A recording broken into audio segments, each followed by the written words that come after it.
And so, for that reason, I never learned French. I ended up getting married to a Spanish speaker from El Salvador, so that's what I now speak, Salvadoran Spanish, which is basically Spanish with not as many nice words. And I also appreciate the south of the border comment. I thought that was awesome. I haven't thought of myself as being south of the border. That's great. I will keep that in mind. So, because I only know one of you, I'm going to spend a little bit more time on a personal introduction, just because I think when people go to talks, they try to remember, they leave the talk and they don't know what they should remember. And so I'll tell you right now what I want you to remember about me years from now. That is, if you have Navajo things, you met a guy who cares a lot about the Navajo Nation. That's really my most important message. I also randomly care a lot about El Salvador because of my wife, but I do mostly work on the Navajo Nation. I'm Biligana, which is the Navajo word for, it's translated by my dad's wife, who is Navajo, as white, the other, or the enemy. And I like the last one the best. Now, my total exposure to Canada's Aboriginal law came from a guest speaker, and that's it. So I will apologize for that, but this is very US-centric paper talk. But before I get started on that, I did want to say a couple more notes about Larry's, which I think a lot of us are talking about, or have things to note. One is, in the US, they're now requiring some bars, you have to take Indian law, and do Indian law when you take the test to be a lawyer. And after they did that, some of the commercial databases have now put tribal law onto those databases. So Westlaw has it, and it's becoming much more accessible. And when some of those tribal courts do it, they still have the part in, as I said, I have mainly Navajo Nation, so they'll still have the part in Navajo in the opinion, and so the non-Indians can't necessarily read that.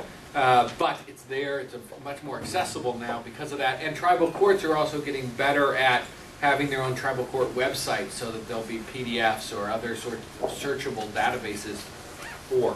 That's very promising, I think, for this. The last paper I did, I spent actually, since getting this invite, much more time working on a book review of a book that was mentioned already, The Navajo Courts, which was written by a former justice of the Navajo Nation, Ray Austin. And so if anyone's interested in that, I'm happy to email that out. One thing, though, I wanted to add to, or talk about with regard to Larry's comments was the way in which these tribal court practices can be used to reject the sovereignty denial of the state. So the Navajo court does a good job of using tribal court law, or tribal law, and tribal court practice to reject some of the doctrines coming from the U.S. Supreme Court, which is less friendly towards tribal sovereignty. Okay, so what I'm going to talk about, though, is not that. It's about what to do when, largely, it's just an observation, which is when Indian Health Service, the way health is provided in the United States for Indians is through Indian Health Service. It's our only public free health service, as everyone knows. And IHS hospitals are poor quality.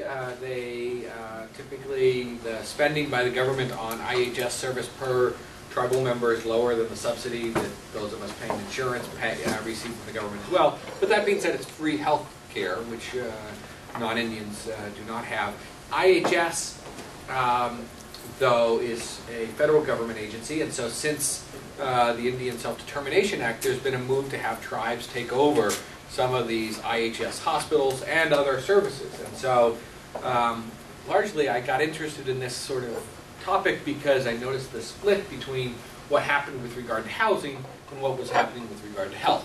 So in housing, the federal government also provides housing subsidies to tribes. It's the only place in the U.S. where new units are being built. So HUD, which is our housing entity, HUD's new money that goes into HUD is now actually reducing units because they rehab and they do other programs which diminish the total number of units available to the poor.